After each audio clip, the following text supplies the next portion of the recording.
Thank you so much, Bwana Michael. I think from my own experience, what I've seen, because I've been a Sacco for a number of years, is that most members would prefer to get an access to the loans even before they start saving. They actually save because it's a requirement for them to save for them to be able to access facilities. And we even tried, because we even had a product where we could process and disburse to our members. And then instead of now requiring them to have saved maybe a certain amount of money so that they can qualify for the facility, then we could disburse the loan and retain whatever they ought to have saved initially. And actually it was our most popular product. But along the way we realized we were actually messing up the lives of these particular members, because that culture of savings was not in their minds. And if you look again, if you look at what has been going on, especially at the national policy level, the government has also been, making, a lot of changes, a lot of requirements. For example, previously we were not required by our regulator to provide what we call the sectoral lending report, which again now we are providing on a monthly basis. And the main aim of this is because, again, the government wants to see the impact of the loans being taken by households. How do they impact in their lives? Is it, be it in education, be it in farming, be it in, construction, buying land and all that. So what I can say is that, again, we have not been able to have a system, not we as Metropolitan National Sacco, but generally across the industry, a system that would monitor when a customer comes and borrows money from us. We're able to follow up that the money eventually ended up, meeting or being deployed to the proposed or intended use. So again, I think along the way, those are things that we also need to put in place. But generally, what we have seen, and the more reason why we are now conducting this education, is that there's a gap between, members getting that information, especially on financial literacy. Because again, at the end of the day, what are we striving to achieve? We want our members to get this information, to use it well, so that they can have what would save financial freedom. And eventually then the Sacco will also be in a position even to develop or even look at the existing products and see how they can be repackaged so that they can end up assisting our members. He said something that when I was growing up, that was me, He said that we hear of loan products. We don't join banks or SACCOs or other financial institutions because we want to grow in saving and growing in assets and everything. And the biggest thing, and this is where I'm thinking all of us, when Benson sends his sales team to me, the sales team tells me, this is your credit. This is the way your credit track is going. If you save with us for 3 months,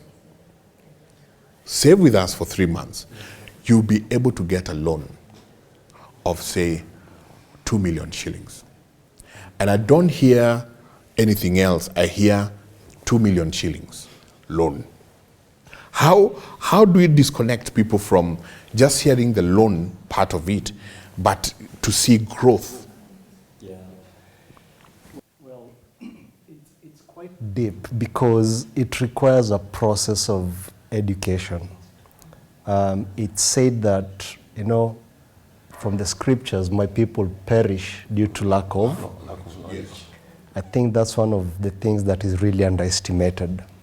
But then you come back and ask that question as a teenager. Where would you have got that information from? It's not taught at home, and they're not taught at school. And so, like I mentioned, it becomes a revolving problem for three generations that is carried on one after another. It's become so used to us that we've looked now at it as a normal part of our lives. I mean, it just takes you to take a step back and you'll realize, whoa, this is not the way. I mean, look at Indians in our country. You walk into their shop, don't you see young people in their shops? What are they doing? through observing, kids are starting to pick out. I was privileged to have studied with them when I was doing my A-levels. And I remember the shock that I received before I was able to adapt into, the environment. It's simply because of how we are raised up is very different. And so when you're starting to talk about knowledge, it's very important to start with this question. And this is a question I'd like all viewers to ask themselves, because it's very, very powerful. And it goes like this: who are you? Sit down and just ask yourself that question. Who am I? If you tell me, Yeah, I'm Mike Njenga. all right. What if you're called James? Will that change who you are? Okay? Yes. And some people tell me, I am who I am. You've still not answered my question. Who are you? Self-awareness is where we should start from. It's strange to me, or it's funny to me, the way we focus on understanding and knowing so many people around us to a point where we help them, solve their own problems, and we pay so little attention on ourselves. Yet the solutions to everything that we require are within us, if we just learned to look within. And that's where the question of who are you comes. Okay? So quickly, just to show you something here. Yes, please.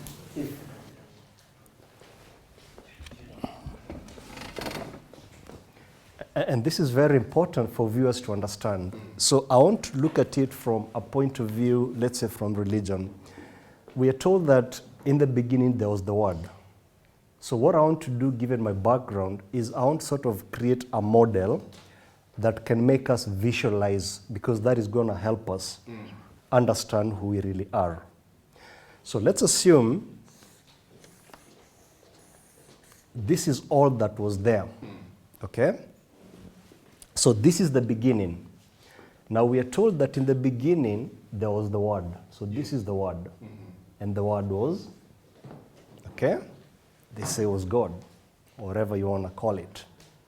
Now, the question becomes, if the Word or God decided to create something like, let's say, a mountain, is that mountain inside or outside this? It's actually inside. Inside that beginning. Exactly. Yes. Because there was nothing else that existed where? Okay? And so you being inside here and other mountains and things like those ones, all of you collectively are made up of what? You cannot separate yourself from all this. Okay? Because you're part of it, you're inside it. All right? Then it goes ahead and tells us, out of all the creation within here, He specifically created you and I in His own image and likeness. What does that tell you? God is the creator. So if He created you in His own image and likeness, it means you're what? When He says, I created you in my image and likeness, I'm a God. you're also a creator. Yes. Oh, okay. You're a creator. Because I'm all right. You get? I'm learning. So that's a very important topic that people should really understand. That's from a religious point of view. On science, you can just come and take up, they like doing things from a very practical point of view, data, okay? So they want to understand where a human came from. What do? You pick the tiniest, you take a sperm, you break it down through chemistry, you end up having an atom. They tell us that's the smallest particle that exists. So you take the atom and you break it further using magnifying microscopes, and you find particles and spaces in between them called quarks. So quarks is the introduction of what we call quantum physics. Now what the scientists were doing, they will pick one of these ones, break it further, you have lesser particles, more space. Then they'll pick one, break it further, fewer particles, more space. Break it further, fewer particles, more space. eventually what do you expect to be here? Pretty much nothing. So if you follow this trend, obviously you'll end up with just space. But what is this space? It's the energy that makes these particles move. Can you see the relationship between these two? So whether you're looking at it from a religious point of view, you came from a source of energy that is creative. From science, you also came from a space of energy that is creative, that everything else came from. And that is in you. And once you understand that, then the next step should be, if I'm a creator, what is the creation process? So the creation process goes into 3 steps. Number 1, it starts with a thought. There's nothing in this world, Mike, you'll ever see or pinpoint that did not start from a thought. Yeah. Yes.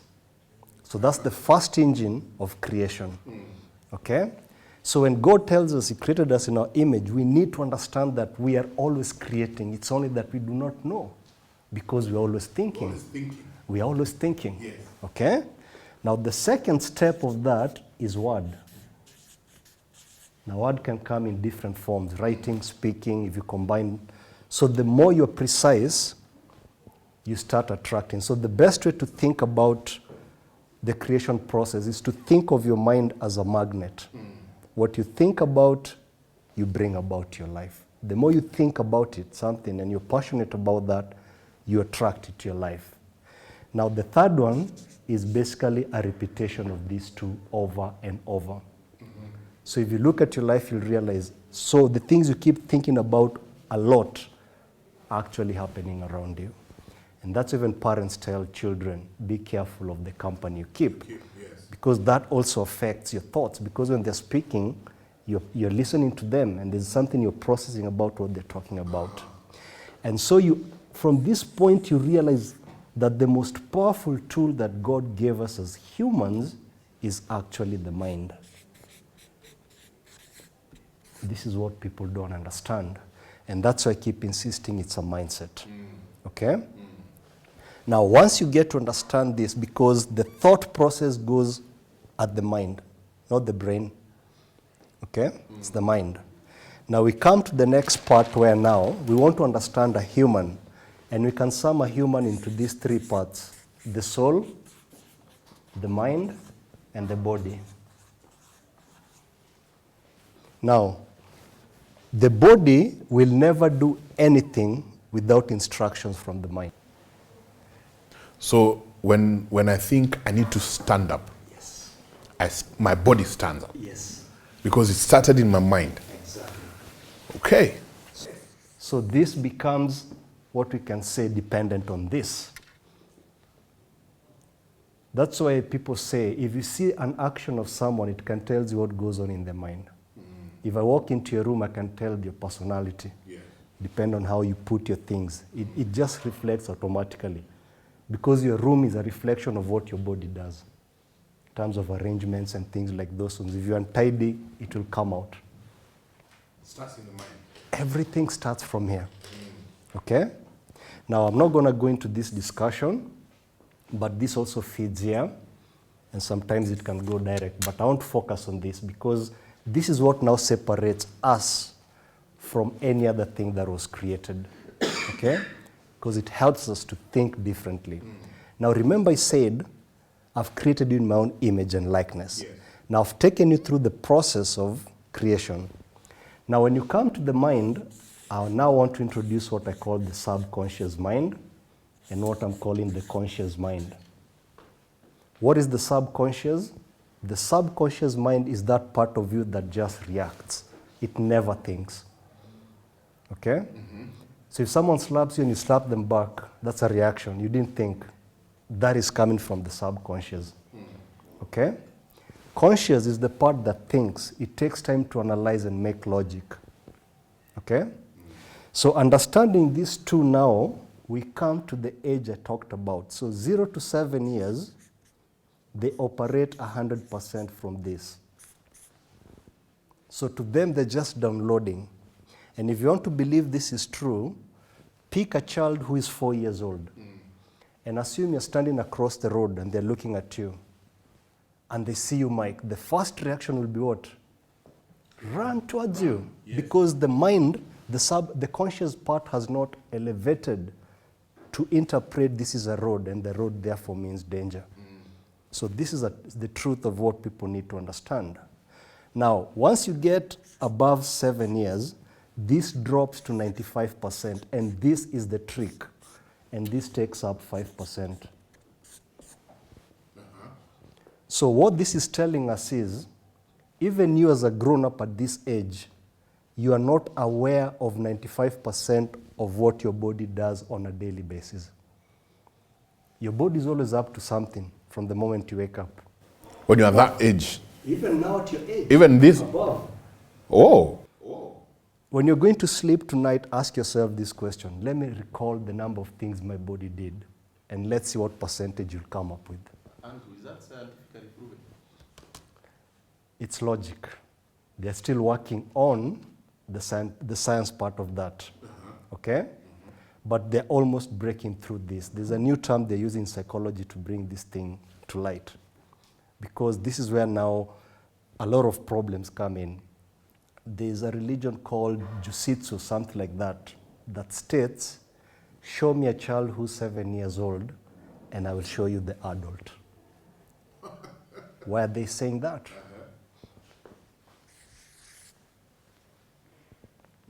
They know the first 7 years decides how your future will be because of this 95. So the first 7 years are very critical. Very critical. Very critical. That's the point that I want to drive. Yes.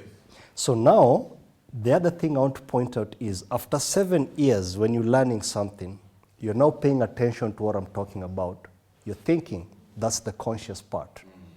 Now, when you go through this over and over and over, it starts to slide back here.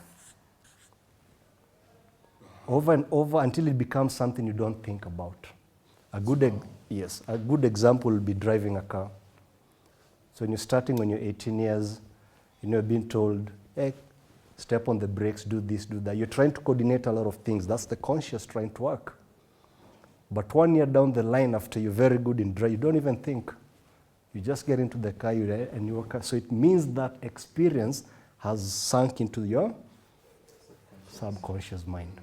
Now the trouble, and why I keep saying is the mindset, is we are not privy to what is actually behind here, what I'm calling the subconscious. So this is 95%, this is 5%. Now, when we raise our children to be consumers to the point where they're 30 years, that's when you're going to attend a class of finance, then you're coming to deal with this monster.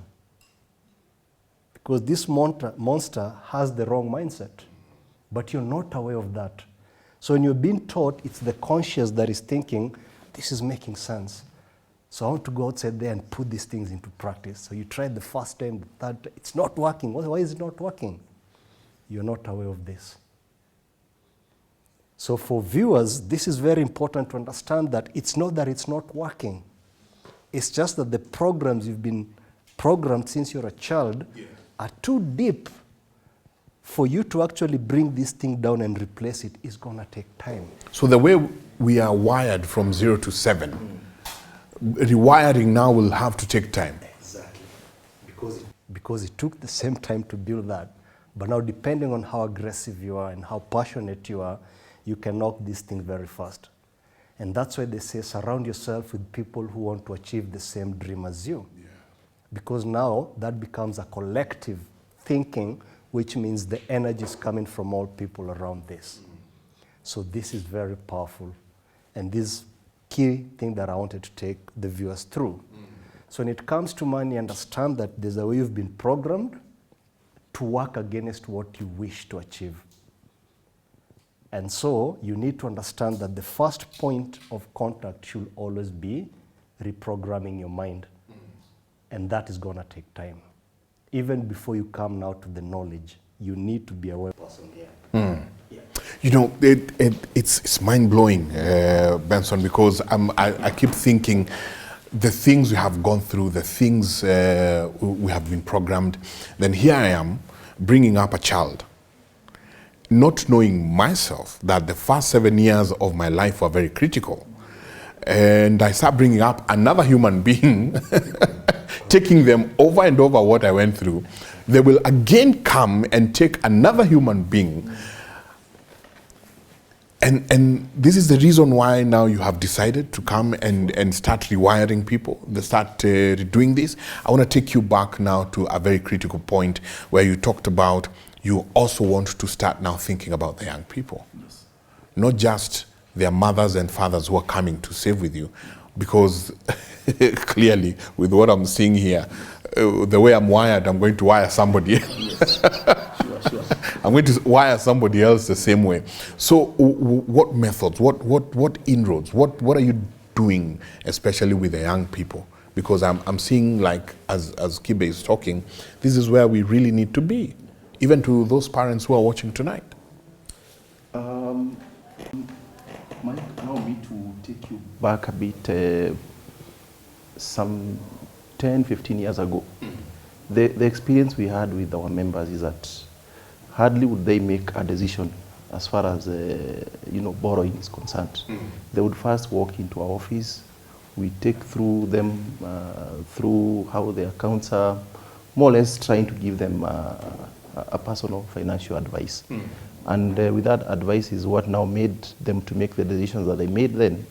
And actually, if you look at majority of our members, because again, we have also been guided as we make decisions by the data that we have in the office. Majority of our members currently, they are almost proceeding to their retirement. And if you look at the kind of projects that those members undertook then, and what the young generation, particularly those ones that we are age mates, Yes. it's very different. And mark you, that time, the teachers used to earn very minimal compared to what they're earning today. So, that informs us that there's a gap that has to be addressed. Because our old parents, they were very keen.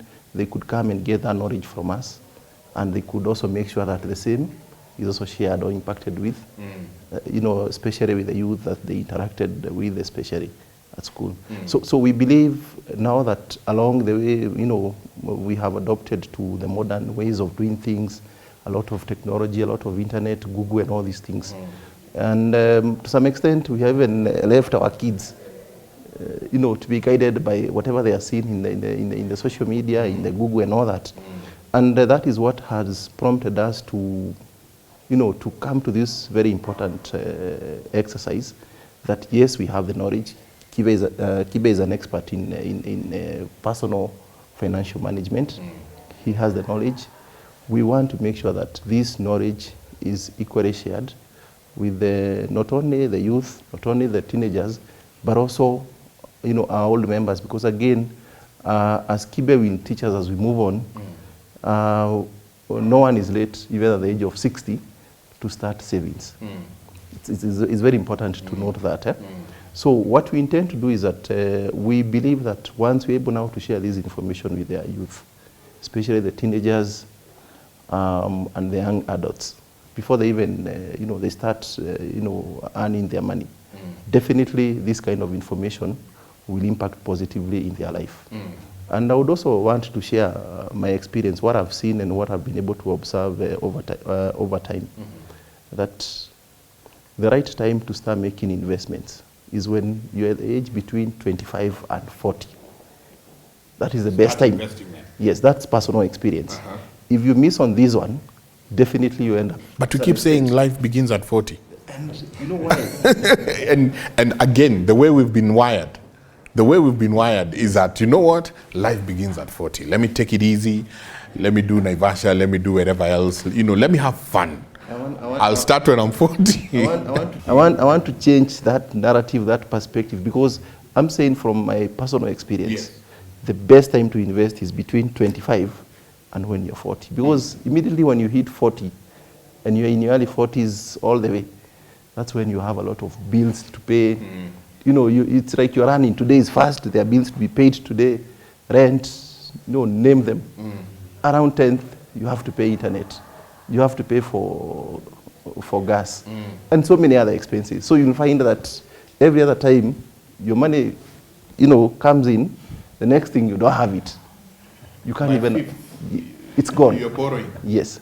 And I believe Kibe will also confirm to us this, that what I'm saying is true. The best time to start saving is when you're at the age between 25 to around 40. And Kibe, you're telling us the best time to start teaching this child who will become 40 one day about money is between 0 and 7. Yes. 7. Yes. I agree with him. He talks about his experience. So my thinking is looking at it from people who are working. But the earlier you start, the better. In Swahili, there's a saying that says, mtoto mleavyo Ndivyo. So if you wait for 20, there's a monster that will be taking that responsibility for you called the society. And it's not forgiving, as most of us discovered on our own. So it's important for parents to realize that whichever direction you go to, you've made a decision. Even not making a decision is a decision. So which one makes sense? I have a group of kids of even 7 years old in our classes who've invested in bonds. Whoa. Makiba. And I need to meet those kids. Yeah, 7 years. Yes, and they'll explain to you what a bond is. Again, it's the programming. We've been told these are things for, smart people, people who want to retire and all these things. So we assume we've been programmed to believe kids cannot learn these concepts. But you'll be very surprised. I had one parent calling me and telling me my son has refused a bicycle for his birthday after wanting it for over 2 years. When I asked him what he wants, he said he wants to invest the bicycle money. Yes. That's a 9-year-old who's turning 10 years. Now imagine the future, if the parents continue with where I left that child, what will happen to them? And you see, a quick one, let me show you the danger that we need to point out here. If you look, let's assume this is the lifespan for Kenyans. So we start with 7 years. Let's go up to 18. Let's talk about 25, 30, around 40, and let's put retirement at this point, yeah? Now, the way we're raising our children is by denying them seeing these things. And I'll show you the effect of it in the future. So in terms of graphs, in their income, they have nothing here, right? 0. However, they're being programmed to be consumers. Between this age and this age, the celebrities come in and show them what to spend on. So it solidifies the subconscious completely. So the moment they finish the universities around here and they get their first jobs, when the banks come knocking to them to take a loan, this is what happens. They die. So they go to the negative. Sorry. Because you have to repay this amount of money, right? But to them, they're not aware of this because there's no one to show them anything about borrowing. Schools and home. So they start paying. After some time, the bank comes and tells them, we're very happy with your repayment plans. You can qualify for a top-up. Top-up? Yet Yeah, they go again. yet that time is the time that they should start investing. You see? My goodness. So by the time being experiences teaches this person how things happen, they can't even perform very well in their working environment because of the pressures that they feel. So they stop being creative because now they squeeze themselves to a corner. They don't want to rub shoulders with anyone. Okay? And so according to analysis, we've realized that people are able to clear their loans around just before retirement. Now, when you're coming here, you're thinking, should I start my business now? Because that's what everyone wants to do. Yeah. I mean, You retire. Okay? So they feel, 60s. yeah, let me wait until I retire, and then the handshake I'm going to get, I'm going to plug it into the business, which now brings me to a formula we use in Dreamers for developing a skill. We say skill is equals to the right thought I told you everything starts with the thought, eh? Yes. Solid thoughts. Yeah. And then you have the right knowledge. And then plus practice.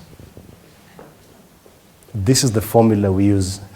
If you get the wrong thoughts, then this won't matter.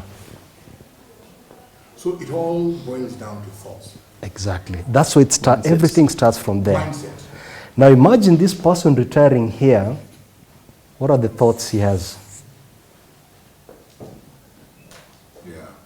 What knowledge? Does he even have any knowledge on business? I mean, I'm putting up a warehouse because my friend bets on it. Aha! Which now goes to entrepreneurship. How do you come up with business ideas? You see, because of this fear, you stop thinking. So by the time when you're retiring, you fried all your thinking cells. So the only thing you can do is look around at what others are doing and pick an idea. And that's why a program, the one they're doing, is very important. You can't expect to teach people for one day and you get value out of that. It has to be consistent, where they can engage you, ask questions, then they reflect back, they come next week, they learn something else. So the trend is when they come here, no knowledge, no thoughts. But they quickly put all that money because there's another thing driving them. The fear that the pipe that used to bring money for them has dried up, so I need to substitute. So anything that seems viable, they'll put money into that. And now we go back to why the statistics I showed you about our research. Yes. It tells you now why they are heavily relying on pensions and upkeep from their children. And like you rightfully said, and then the problem comes, we are not listening here, neither are we teaching. So it becomes a 3-generation problem carried over and over. So we hand it over and hand it over and hand it. That's insanity. We expect different results. And we want different results. We want the economy to grow. We want to grow. And this is where Albert Einstein comes and defines insanity as doing the same thing over and over and expecting different results. So that's why Metropolitan National Sacco has taken a different route in terms of educating their members so that they gain value, because they understand if the members get to understand these concepts, starting from the mindset, then they'll start seeing value of the Sacco itself. And the Sacco will be there to actually help them attain these things they wish to have that financial. Gentlemen, I'm told we have to start winding up. And the best thing to you, our viewer, watching us tonight, is that we are going to be having this discussion. This is the Metro Business Cafe. It's a discussion. We're just seated. Today, I'm sipping my water. Next time, I'll be having my latte, because I need to stay awake with all this knowledge that is coming in. I really need to stay awake. Benson, as we wind up tonight, what's your take home? What would you like the viewer tonight to understand, and the kind of programs that we have for the next couple of Thursdays? Thank you, Mike Jenga. And what I would want to confirm to our members is that we shall remain steadfast in ensuring that this becomes a reality. There are quite a number of topics that we'll be covering. We have just covered one topic, which is generally about introduction and, having a good financial mindset. So we will be taking through our members the rest of the 9 topics that we'll be covering, and we'll be covering one each week. So next week we'll be covering the cash flow quadrant, assets, liabilities. The way we want to take our members through, the way they understand assets, is going to be very different from what they are aware of and how we are going to handle it. Then again, their habits to do with cash flows, again, we want to share that with our members. We want to take them through risk management, goals and goal setting, issues to do with retirement, because again, we are saying we are not late for our retired members also to start savings. We'll also be looking at health, family. Those are critical issues that, again, we must consider. And lastly, as we wind up, the entire session, which will be more episodes. Like yes, same way we see this and these are going to be even more exciting episodes, because I take home something. So it's like today we have gone through episode 1. So next week, it's going to be episode 2. Yes. So the last one definitely will focus more on what we as Metropolitan National Sacco will be doing in terms of products, services, the promises that we will continue to keep. And we believe we are here to grow one another and to make Thank you. Thank you. Thank you so much, Kibe. As we go home tonight and start looking forward for the next episode next week, your word to the viewers. Well, my word to the viewers is I know there are a lot of people outside there who are going to be skeptic, but my message to you is very simple. In terms of personal finance, it has nothing to do with the physical amount of money. It all has to do with upstairs. And here's proof. We have seen so many big CEOs, we have seen so many people in the sports arena, musicians making millions of dollars, but after the peak, everything just goes south. What happened to the money? It's the wrong mindset. At the same tone, we've seen even in the slum areas, where someone starts with a small box and starts selling sweets. The next thing you see, they've increased it to, oranges. Before you know it, they've set up a shop. Before you know it, it's become a wholesale. How do you explain that? It all has to do with your mindset. So work on your mindset, reprogram that, and next week I'll be looking for the cash flow quadrant. My goodness, this has been such a class for me tonight. It has opened my mind. I'm just looking at, let me give you a short story. We got some guys from a bank, I won't mention the bank, a very young journalist then, and they come and pitch tent at the company, and they tell us, you know what, we have been looking at the way things are going. Those of you who already have accounts with us would like to give you some loans because you qualify. And by the way, you don't need anything else because your company has guaranteed you. So we were all guaranteed. Next, the parking next door. The parking next door, you couldn't find any space. Right now, as we're speaking, the parking next door is now being charged. Because the mindset that guy got was that, you guys have come with your cars. Now I'm going to start charging for this parking. So remember, I'm paying for my car loan, but he's making money through the car that I'm paying for at the car loan. It all starts at the mindset. Let me tell you, the take home tonight for me is that what is it that you're thinking about? Who are you hanging out with? What are they saying? What are the things they're bringing into your life? What are they saying about money? Are you hanging out with people who just want to go and spend? Are you hanging out with people who are telling you we need to expand? Let's put our resources together and expand. Because Kibe, you rightly told us that when whatever I think about, then the mind becomes a magnet and I start attracting. What are you attracting tonight? You cannot hear this anywhere else, only on Metro Business Cafe. We will be doing this every Thursday from 7:30 to 9 p.m. Remember, you can talk to us even before we come for the next show. You can keep on talking to us. Our SMS line is 0790 000 333. That's 0790 000 333 is our SMS line. Talk to us and we will come back and have a chat with you. My name is Michael Njenga. It's been a minute and it's been a wonderful, wonderful time learning about our mindset. See you next week.